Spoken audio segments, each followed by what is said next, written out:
Hello everyone, welcome back in Rajat Raees academy. और ये हमारा पार्ट 6 है। और इसमें अ, हम बाबा साहब की जीवनी को कवर कर रहे हैं।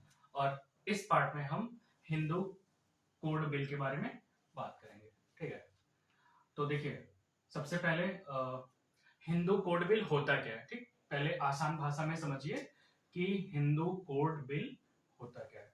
ठीक, तो सबसे पहले ये प्रेजेंट कब किया गया था? 1948 में फर्स्ट टाइम बिल प्रेजेंट किया था। ठीक, और इस बिल आने के पहले, ठीक, हिंदू रीति रिवाज में जो कौन सी शादी है, सही है या गलत है, जैसे शादी होती है इंटरकास्ट में, ठीक है, तो क्या वो शादी सही है या गलत है। ठीक, और पुश्तैनी जायदाद में किसका हकदार होगा। ठीक है, जैसे प्रेजेंट टाइम में क्या होता है, वो पहले इस बिल के आने के पहले क्या था कि अगर माता पिता का जायदाद है तो उस पे अधिकार सिर्फ और सिर्फ बेटे का होगा। ठीक, और तलाक का हक किसको है और किसको नहीं है। जैसे पहले क्या होता था कि पुरुष कितने भी शादी कर सकता था और महिला जो कि एक विधवा भी हो चुकी है वो दूसरी शादी नहीं कर सकती थी। ठीक है, इस बिल आने के पहले। ठीक, तो ये सब परंपराएं थी, ये सब हिंदू रीति रिवाज में था। और हिंदू कोड बिल आने के पहले ये सब सिस्टम था। ठीक है, तो हिंदू कोड बिल इसी चीजों को सुधारने के लिए, रिफॉर्म करने के लिए, ताकि वुमेन और मेन में दोनों में बराबरी की हिस्सेदारी हो। ठीक है, किसी भी तरीके का भेदभाव ना हो और महिलाओं को उनका सम्मान मिल सके। ठीक है, क्योंकि इसके पहले पुरुषों का जो है, पुरुष जो लोग जो है महिलाओं को एक तरीके से थोड़ा दबा के रखते थे। ठीक है, उनकी किसी भी डिसीजंस में, घर के डिसीजंस में या फिर किसी भी तरीके का डिसीजंस में उनका रोल कम होता था। ठीक, तो देखिए ध्यान से, यहाँ जैसे लिखा है ना, पुश्तैनी जायदाद में किसका हकदार होगा, मतलब जायदाद किसको मिलेगा किसका नहीं, और तलाक का हक किसको है किसको नहीं। ठीक है, कौन सी शादी सही है या गलत है, इंटरकास्ट मैरिज सही है या गलत है।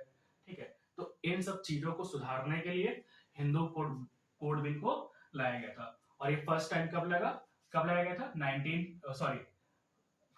1948 में फर्स्ट टाइम बिल को प्रेजेंट किया गया था। ठीक, तो इसके सपोर्ट में दो लोग थे, एक बाबा साहब और दूसरा जवाहरलाल नेहरू। ठीक, और उन्होंने इस बिल को पास कराने के लिए भरपूर जोर किया, लेकिन ये पास उस टाइम नहीं हो पाया। फिर इसको दूसरी बार कब लगाया गया? 1951 से 1951 में 5 फरवरी को सेकेंड टाइम इस बिल को पेश किया गया, लेकिन उस समय सरकार न होने की वजह से ये बिल पास नहीं हो पाया। ठीक, और इस पर आरोप क्या लगा कि सरकार पर आरोप लगा कि वह हिंदू परंपराओं को तोड़ने की कोशिश कर रहा है। ठीक है, मतलब जो सिस्टम चला आ रहा है, सारा सिस्टम उसको तोड़ने की कोशिश कर रहा है इस बिल के अकॉर्डिंग। और सिर्फ हिंदुओं के लिए यह, मतलब बाकी लोगों का क्वेश्चन था कि यह बिल सिर्फ हिंदू के लिए क्यों है।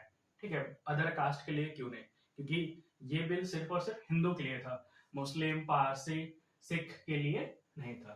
ठीक, तो इस बिल के अकॉर्डिंग हिंदू कौन है? जो क्रिश्चियन, पारसी, मुस्लिम नहीं है वो हिंदू कहलाएंगे। ठीक, और ये बिल जो है सिर्फ और सिर्फ हिंदू के लिए था।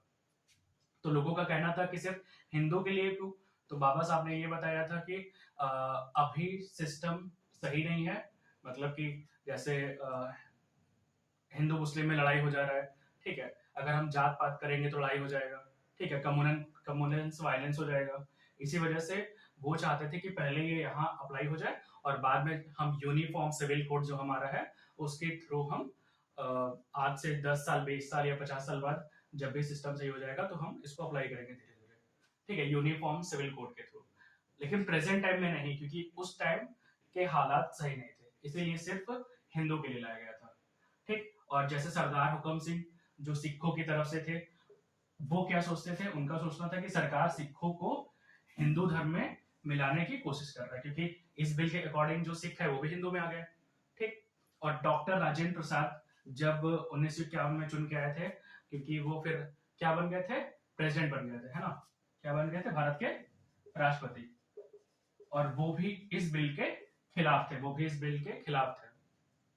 तो कोई भी इस बिल के सपोर्ट में नहीं था। फिर फाइनली बाबा साहब ने 27 सितंबर 1951 को क्या कर दिया, इस्तीफा दे दिया।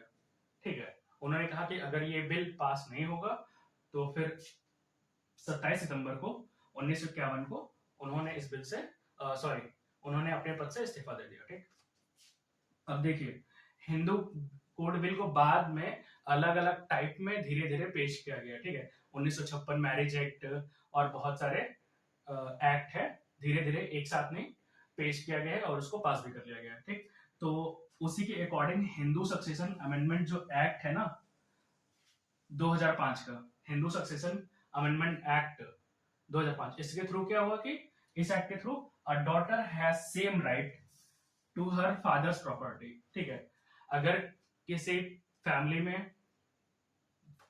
में एक लड़की है और एक लड़का है, ठीक, तो उसकी प्रॉपर्टी का जो बंटवारा होगा ना, वो बॉयज, लड़का और लड़की दोनों में इक्वल होगा। ठीक, ऐसा नहीं कि सिर्फ और सिर्फ बॉयज को सारा मिल जाएगा, नहीं। ठीक, as the son and her marital status no bearing on her right to claim. अब क्वेश्चन आता है कि बाय चांस मान लीजिए गर्ल्स की शादी हो गई है, ठीक, तो क्या सारा प्रॉपर्टी बॉयज को चला जाएगा? नहीं, लड़की की चाहे शादी हो चाहे ना हो, लेकिन उस जायदाद का जो हिस्सा है उसका हाफ हिस्सा गर्ल्स को भी दिया जाएगा, चाहे उसकी शादी हुई हो चाहे ना हुई हो। ठीक, किसके